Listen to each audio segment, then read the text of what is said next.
అనువుగాని చోట అతికులమనరాదు, కొంచెముండుటెల్ల కొదువగాదు, కొండ అద్దమందు కొంచెమై ఉండదా, విశ్వదాభిరామ వినురవేమ. ఈ పద్యము వేమన శతకంలోనిది. దీని యొక్క భావార్థాన్ని మనం ఒక చిన్ని కథ రూపంలో తెలుసుకుందాం. మరి నా పేరు లక్ష్మి. నేను బోధిధర్మ పబ్లిక్ స్కూల్ కనిగిరిలో spiritual science and moral and ethical values class టీచర్గా వర్క్ చేస్తున్నాను. మరి కథ తెలుసుకుందామా? ఒకరోజు ఒక పండితుడు ఒక గ్రామంలో నుంచి ఇంకొక గ్రామానికి ప్రయాణం అవుతూ ఉన్నాడు. కానీ ఈ గ్రామం నుంచి అతను వెళ్ళవలసిన గ్రామానికి మధ్యలో ఒక నది ఉంది. ఆ నదిని దాటడానికి ఒక పడవవాడు సహాయం చేస్తూ ఉంటాడు.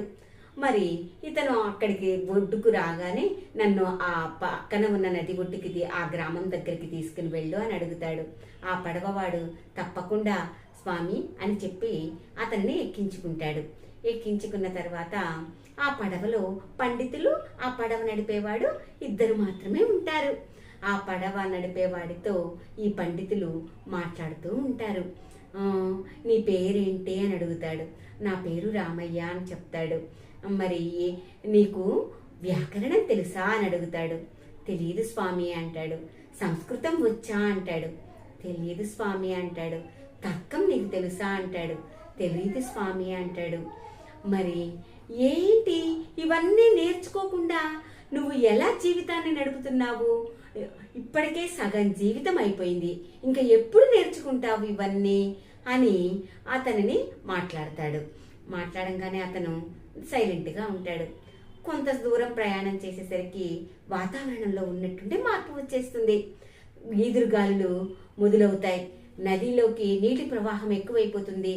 పడవ అలల తాకిడికి అటు ఇటు ఊగుతూ ఉంటుంది. ఇతను పడవ నడిపేవాడు మాత్రం ధైర్యంగా ఉంటాడు. కానీ పండితుడు భయపడిపోతూ ఉంటాడు.